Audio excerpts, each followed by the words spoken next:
पहले क्या करो? श्रवण करो। आप श्रवण करने बैठे हैं कथा, धीरे धीरे भगवान के गुणानुवादों को श्रवण करते करते कानों के रास्ते उनकी कथाएं जब आपको याद हो जाएंगी तो प्रायः यही कथाएं आप अपने घर बैठ करके और अपने मन में स्मरण करने लगेंगी कि भगवान ने क्या क्या लीला किया। और जैसे ही स्मरण करेंगी तो सारी लीलाएं आपके मस्तिष्क में आ जाएगा, आपके आंखों के सामने ऐसे नजर आएगा। स्मरणम, जब आप श्रवण करेंगी, कीर्तन करेंगी और स्मरण करेंगी,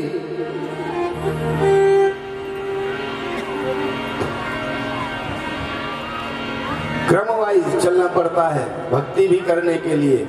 एकाएक कोई सोचे कि मुझे परमात्मा मिल जाए तो ये संभव नहीं है। तत्क्षण फल की प्राप्ति नहीं होती है। जब मैं अपने खेत में बीज डाल के आता हूँ या कोई किसान अपने खेत में बीज डाल के आता है तो उसे टाइम लगता है ना। 3 माह उसे रखवाली करना पड़ता है, सींचना पड़ता है, खाद डालना पड़ता है और तब उसे फिर फसल तैयार होता है, फिर काटना पड़ता है। तमाम प्रकार का मेहनत करना पड़ता है उसे वह फसल लेने के लिए। और हम भगवान को पाने के लिए सहजता से ही पा जाएं, ऐसे कैसे संभव? बड़े बड़े ऋषि मुनि अपना पूरा जीवन लगा दिए उन्हें पाने के लिए। श्रवणम कीर्तनम विष्णोः स्मरणम पाद सेवनम। पहले श्रवण करो, फिर कीर्तन करो, फिर स्मरण करो। और जब स्मरण करके उनका दिव्य झांकी आपके हृदयंगम में आ जाए तो उसी हृदयंगम में, हृदय में बसाकर उनके पादों का प्रक्षालन करो।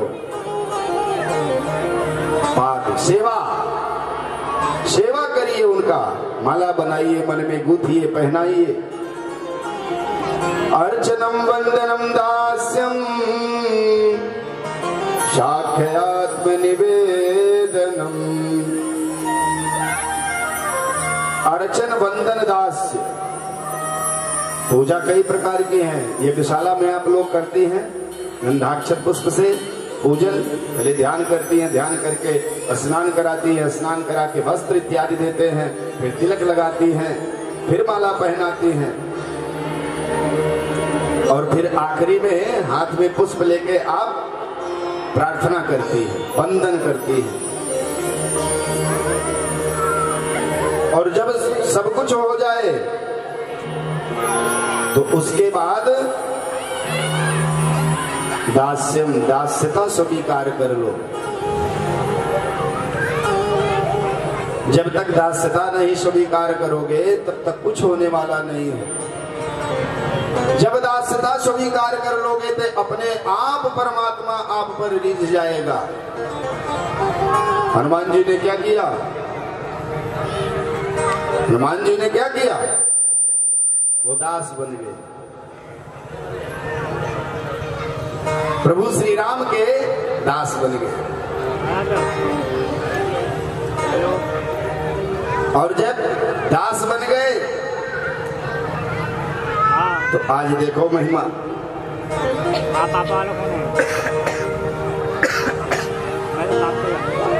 अष्ट सिद्धि निधि के दाता है, अणिमा बरिमा गरिमा लघिमा सबके दाता बन गए।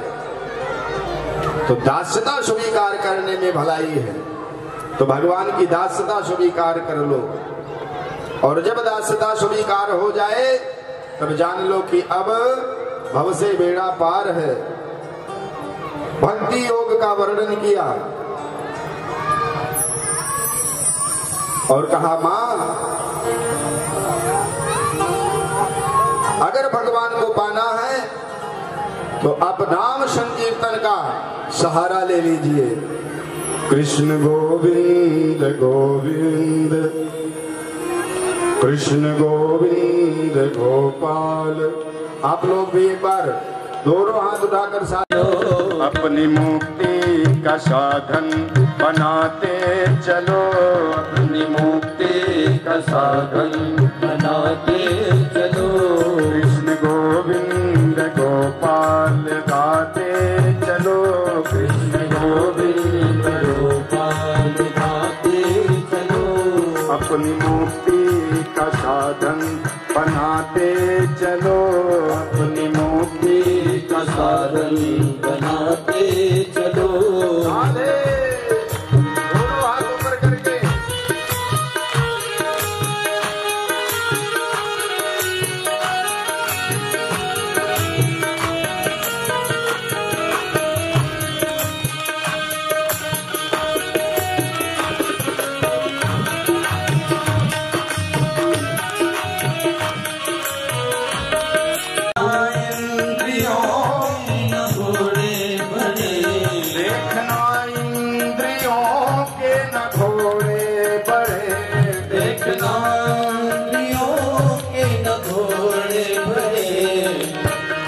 इंद्रिय कौन है, कितने प्रकार के हैं और सबसे चंचल इस इंद्रियों में कौन है? ये मन। अगर इसका घोड़ा आगे बढ़ गया तो फिर लगाम लगाने से रुकने वाला नहीं है। देखना इंद्रियों के न घोड़े बढ़े, देखना इंद्रियों के न घोड़े बढ़े। रात दिन इनको संयम के कोड़े लगे, रात दिन को संयम के घोड़े लगे। रात दिन इनको घोड़े लगे। अपने रथ को सुमारग लगाते चलो, अपने रथ को सुमारग लगाते चलो। कृष्ण गोविंद गोपाल गाते चलो, कृष्ण गोविंद गोपाल।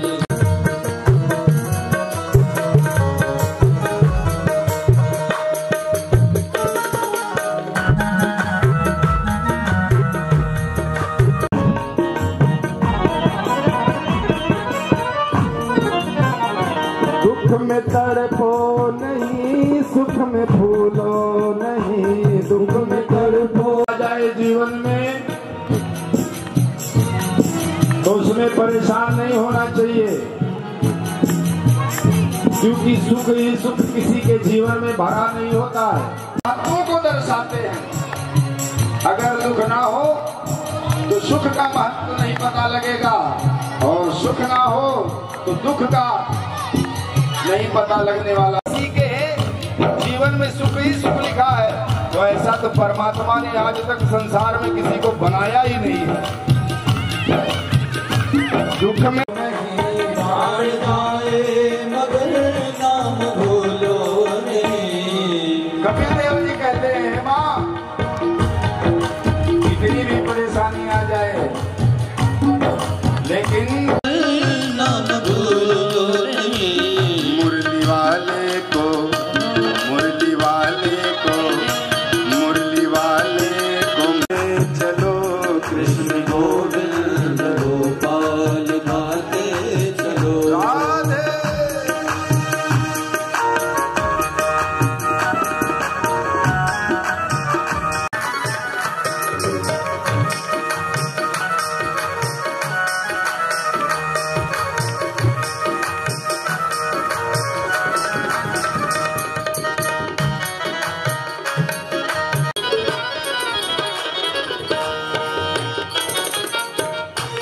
काम करते चलो, नाम जपते रहो। अरे जिससे परमात्मा, तो उस समय भी आप भगवान का नाम ले सकती हैं, हर पल हर समय ले सकती हैं। आज लोग कहते हैं बाय बाय, अरे इस जगह पर हम राधे श्याम या सीताराम जी कह सकते हैं, तो वो समय भी बर्बाद नहीं होगा। जो भगवत प्रेमी होता है वह हर क्षण हर शब्द में भगवान के नामों को जोड़ता चलता है और जोड़ के रखता है। काम करते चलो,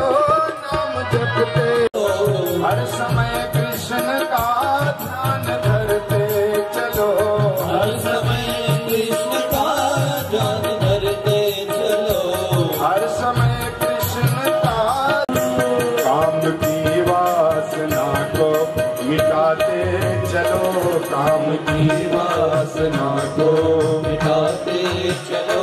कृष्ण गोविंद गोपाल गाते।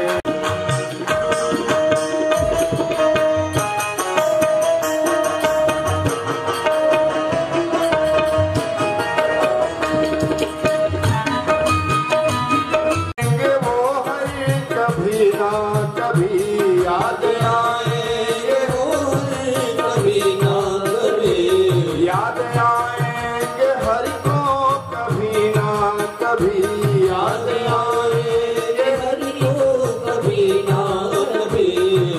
देखिए, हम आपके पास बस थोड़े से जानने वाले लोग हैं, 10, 20, 100, 50, 200, 1000, इससे ज्यादा तो हमें आपको जानने वाले नहीं हैं। फिर भी क्या हम रोज सबको याद कर पाते हैं? नहीं। और उसे पूरा संसार जानता है, वो पूरे संसार को जानता है। अब सोचो कब उसका नजर पड़े। वो दिन तो आए, उस दिन का तो आप इंतजार करो।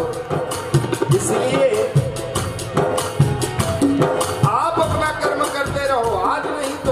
तो नजर परमात्मा की हम पे पड़ेगी। ऐसा नहीं है कि कभी पड़ेगा ही नहीं, आज नहीं तो कल अवश्य उनका नजर पड़ना है। याद आएंगे हरि को, कभी ना कभी याद आएंगे हरि को, कभी ना कभी याद आएंगे हरि को, कभी ना कभी याद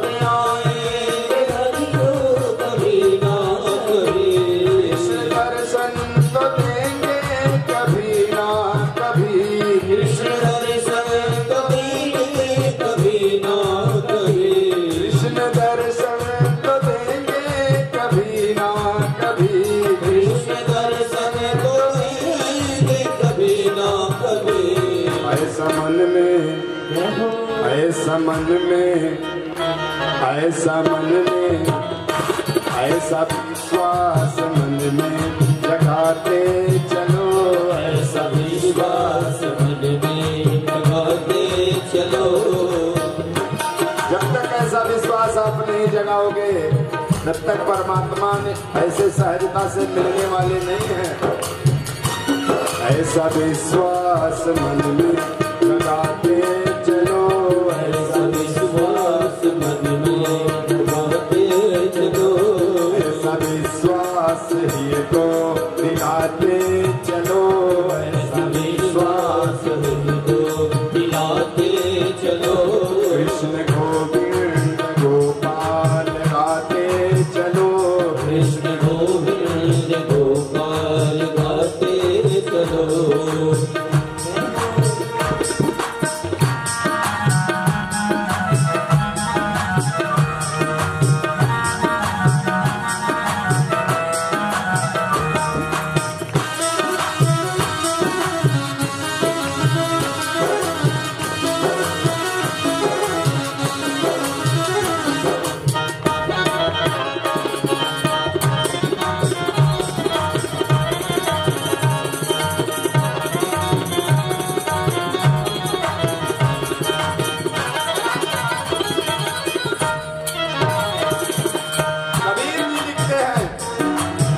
कबीरा यह मन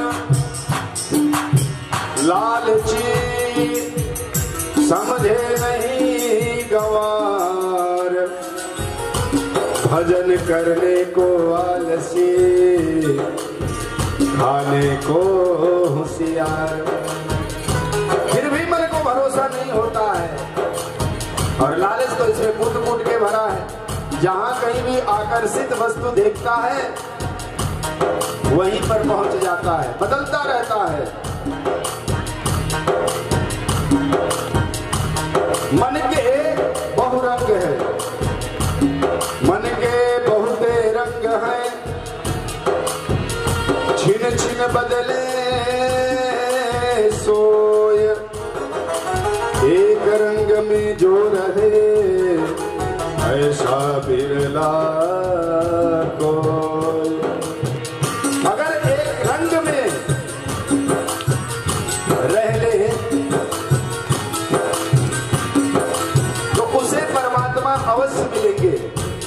लेकिन एक रंग में रहने वाला तो कोई संसार में मिलता है। इसलिए अगर एक रंग में रहना है तो जीवन में ये बातें उतारनी पड़ेंगी। हर समय हर पल भगवत नाम का संकीर्तन करना पड़ेगा।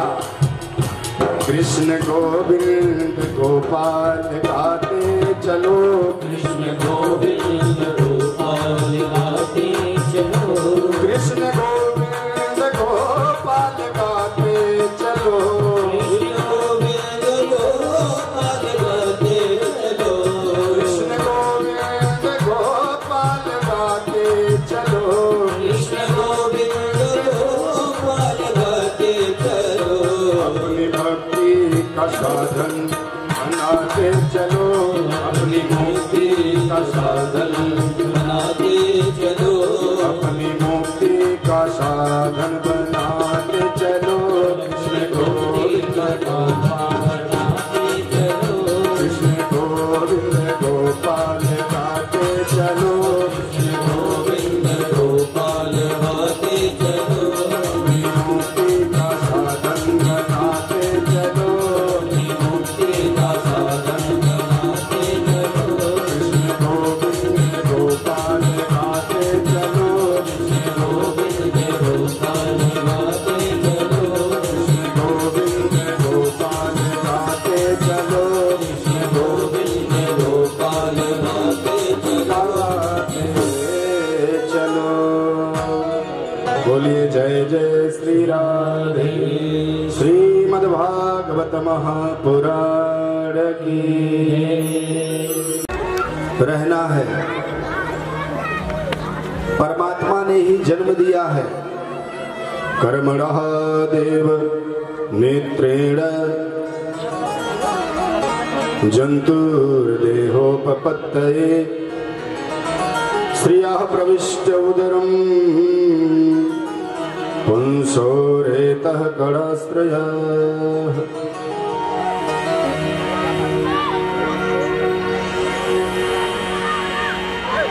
नरक से निकलकर वह जीव पिता के द्वारा मां के उदर में प्रवेश करता है। प्रविष्टम उदरो पुंसो रेतः कणाश्रयः। नाना प्रकार की यातनाएं उसे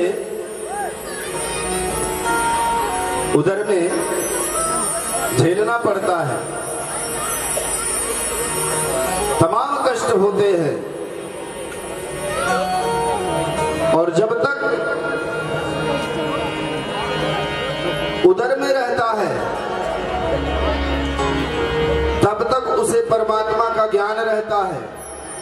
लेकिन जैसे ही वो बाहर आता है तो वो माया में पुनः लिप्त हो जाता है।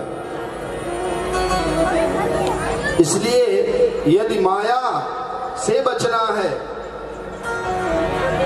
तो एक ही उपाय है, भगवत भक्ति।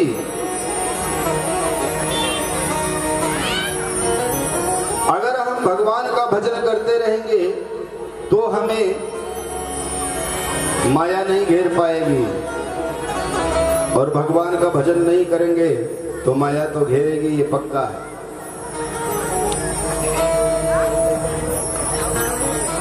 आज चतुर्थ दिवस है। हमारे बड़े भाई साहब और हमारे चाचा जी स्टप कैलाश से आए हुए हैं।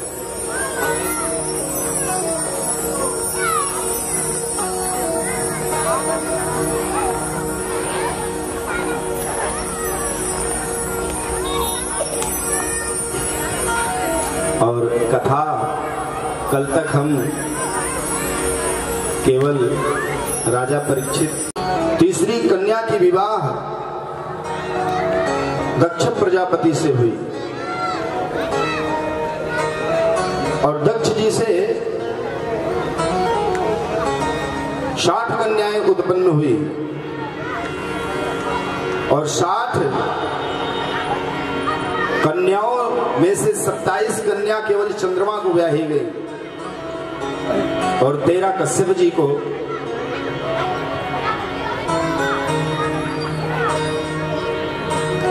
और एक भगवान शिव को।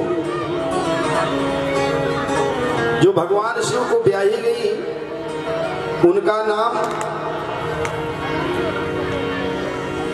सती है। बोलिए जय जय श्री राधे।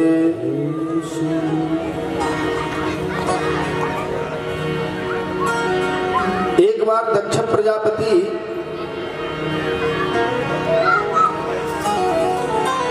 अपने सभा में बैठे थे और उन्हें प्रजापति का गद्दी दिया जा रहा था। सबों ने उनका सत्कार किया, सम्मान किया।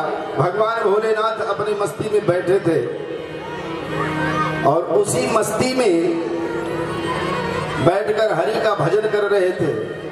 उन्होंने ध्यान नहीं दिया, सम्मान नहीं किया। उन्हें पता ही नहीं था तो सम्मान करें क्या। दक्ष को लगा कि वाह, आज पूरा समाज मेरा सम्मान कर रहा है। यहाँ तक कि देवादिन इंद्र, यहाँ तक कि पितामह ब्रह्मा स्वयं आए हैं और ये शिव मेरा ही दामाद होकर मेरा सम्मान नहीं कर रहा है। तो उन्हें क्रोध आया और आवेश में आकर भगवान भोलेनाथ को उन्होंने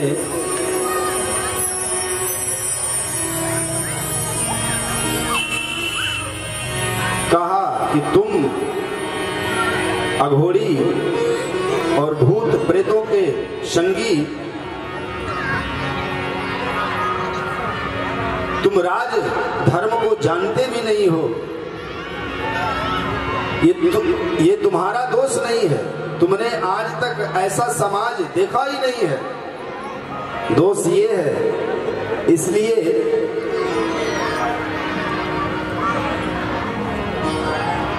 तुमने अपना आसन छोड़कर मेरा सम्मान नहीं किया। अनेक प्रकार की बातें सुना डाली।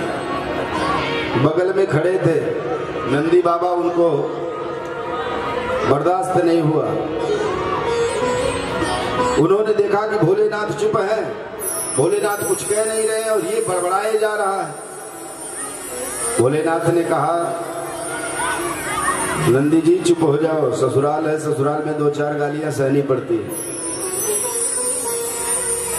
ससुराल है और ये थोड़े बड़े भी हैं हमसे, ससुर जी हैं, दे रहे हैं गाली, कोई बात नहीं, देने दो। नंदी जी को रहा नहीं गया और वो भी आपस में श्रापा श्रापी दे डाले। बोलिए जय जय श्री राधे। सुखदेव जी कहते हैं, राजन, दक्ष प्रजापति उसी आवेश में आकर यज्ञ का आयोजन किया और उस यज्ञ में सभी देवों को निमंत्रण पत्र भेजा, सभी ऋषियों को भेजा, लेकिन भगवान शिव को नहीं भेजा।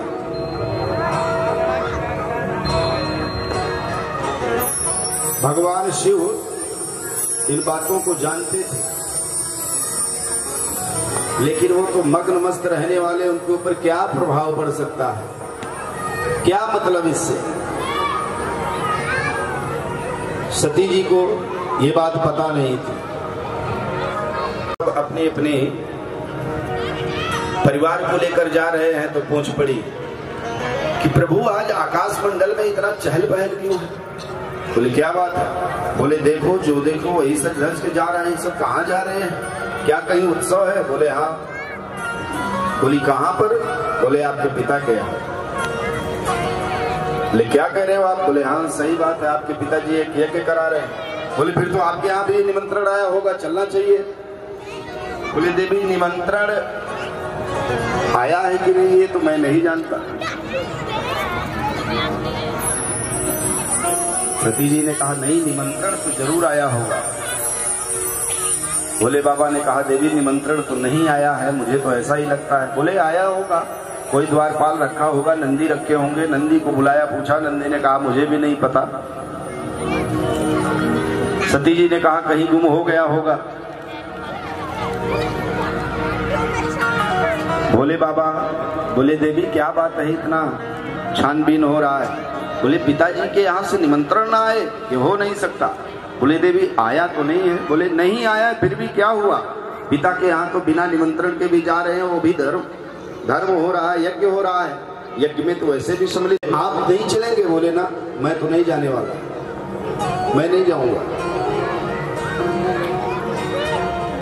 सती जी भोले बाबा से बार बार पूछती हैं, भोले बाबा मना कर देते हैं। फिर भी सती जी को लगा कि सारी बहनें आई होंगी, सारा परिवार जुटा होगा, बड़े बड़े देव आए हैं, ब्रह्मा विष्णु सब आए होंगे, इंद्र आदि, आज सबसे मुलाकात हो जाएगा, वहां चलना चाहिए। भोले बाबा से सती ने कहा कि बाबा स्वामी जी क्या मैं जा सकती हूँ? बोले आप जा सकती हैं, आपको मैं रोकूंगा भी नहीं।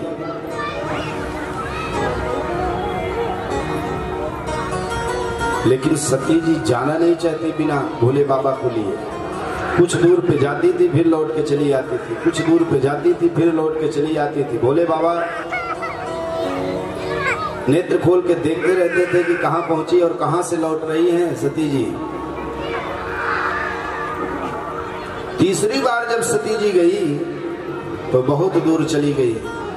तब भोले बाबा ने कहा नंदीश्वर से, हे नंदी जाओ, माँ अपने पिता के यहाँ यज्ञ देखने जा रही है और मुझे तो लगता है वहां कुछ अनुचित होने वाला है, इसलिए तुम साथ में जरूर जाओ, जाओ इनको वहां पर पहुंचाओ, अकेले नहीं जाना चाहिए। नंदी जी भी साथ में चले और वहां पर पहुंचे तो यज्ञ में जितने लोग थे सती जी को देखकर सबने मुंह फेर लिया, यहां तक कि बहनों ने भी मुंह फेर लिया और व्यंग्यात्मक वचने कहने लगी। केवल एक मां थी ऐसी जो बड़े ही स्नेह से सती जी को गले लगाई।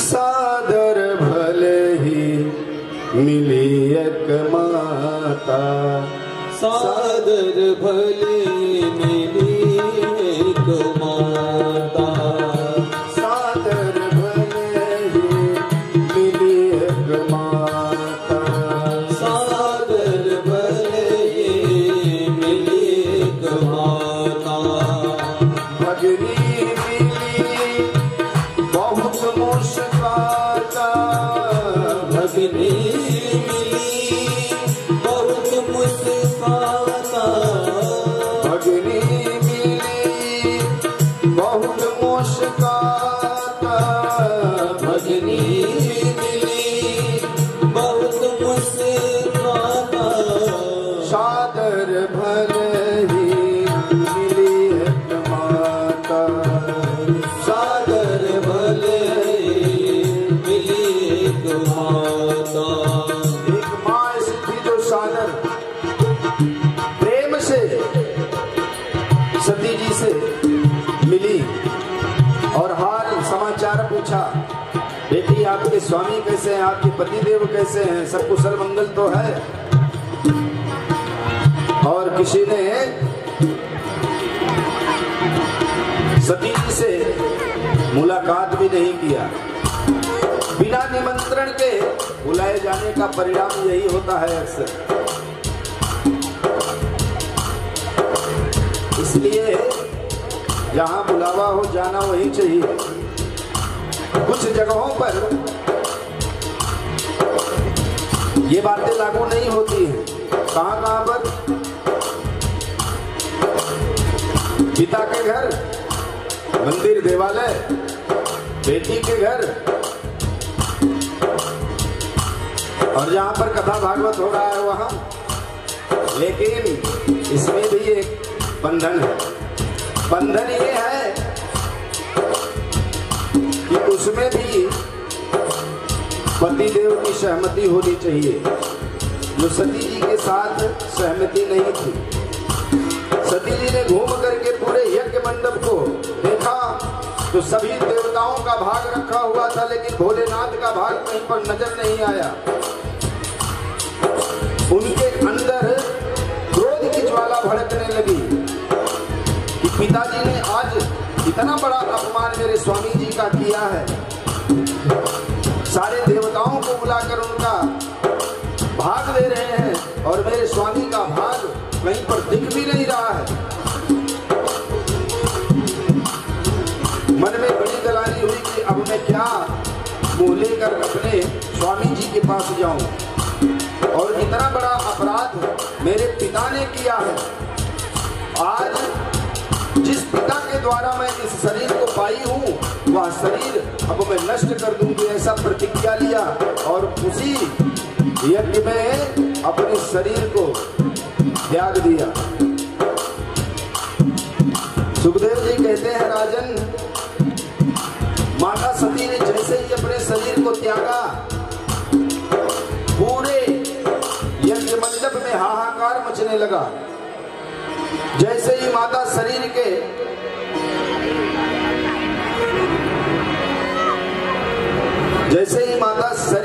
माता जी के शरीर को जलते हुए देखा नंदीश्वर ने, तो नंदीश्वर अपने सैनिकों के साथ युद्ध प्रारंभ कर दिए।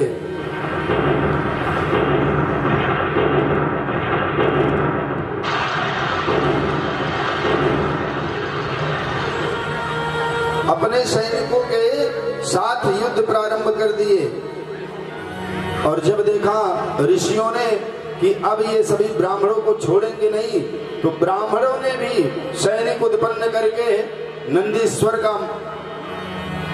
मुकाबला करना प्रारंभ किए। घमासान युद्ध हुआ। नंदीश्वर को लगा कि अब मैं इनसे हार जाऊंगा, तो वो भगवान भोलेनाथ के पास आए। बोले, बाबा सारा वृत्तांत सुनाए। वृत्तांत सुनाने के बाद भोलेनाथ ने अपने जटा को उखाड़ कर पटका और एक सैनिक उत्पन्न किया, वीरभद्र को। वीरभद्र तब कोपी पठाए, वीरभद्र तब कोपी पठाए। वीरभद्र को भेजा और कहा, जाओ तहस नहस कर दो। वीरभद्र सैनिकों के साथ आकर यज्ञ में ऐसा तहलका मचाया कि ऋषियों की दाढ़ी तक उखाड़ डाली।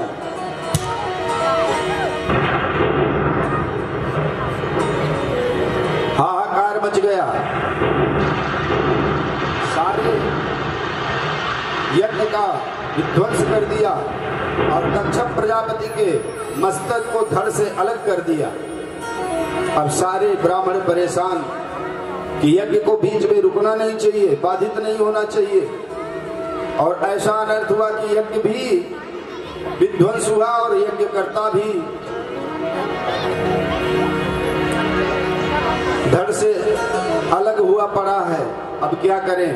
तो सब ब्रह्मा जी के पास पहुंचे। ब्रह्मा जी ने कहा कि हम नहीं गए थे, भगवान विष्णु नहीं गए थे, तो तुम्हें जाने की क्या आवश्यकता थी? यज्ञ का भाग तुम लोग खाए हो, भोलेनाथ को मैं मनाऊं?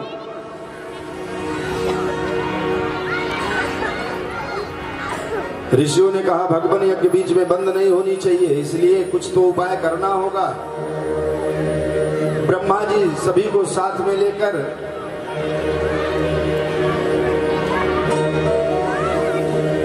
बड़े ही ससके हुए शिव जी के पास पहुंचे और सभी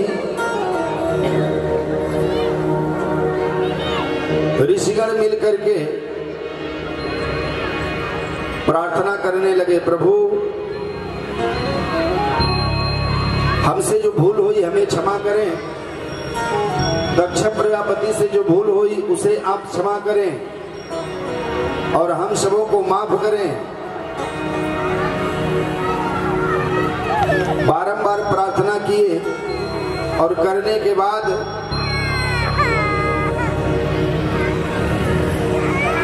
उनसे माफी मांगी, लेकिन भोलेनाथ किसी को माफ नहीं करने वाले हैं।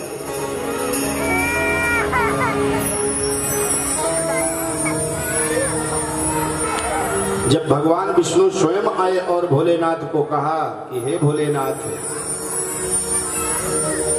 यज्ञ बीच में रुकना नहीं चाहिए और आप तो सर्वज्ञाता हो,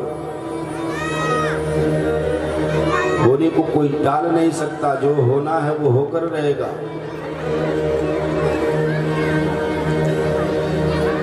उनके क्रोध को भगवान विष्णु ने शांत किया। जो शव था उस सब को अपने सुदर्शन चक्र से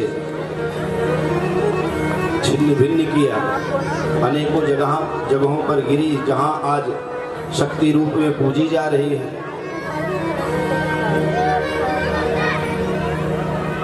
ऋषियों से कहा, ऋषियों तुम्हारा यज्ञ विध्वंस हो चाहे जो हो, जब मुझे यज्ञ में भाग नहीं मिलेगा ऐसा दक्ष ने श्राप दिया है तो मैं यज्ञ तो पुनः आरंभ क्यों कराऊं। तब ऋषियों ने कहा, त्वं क्रतुस्त्वं हविस्त्वं हुताशा स्वयं, त्वं क्रतुस्त्वं हविस्त्वं हुताशा स्वयं, त्वं हि मंत्रः शमिद दर्भपत्राणि च, त्वं हि दर्भपत्राणि च, त्वं क्रतुस्त्वं हविस्त्वं हुताशः स्वयं, त्वं क्रतुस्त्वं हविस्त्वं हुताशः स्वयं, त्वं हि मंत्रः शमिद दर्भपत्राणि च, त्वं हि मंत्रः शमिद दर्भपत्राणि च, त्वं सदस्यार्तिजो दाम्पती देवता, त्वं सदस्यार्तिजो दाम्पती देवता, अग्निहोत्रं स्वधा सोम आज्यं पशु, अग्निहोत्रं स्वधा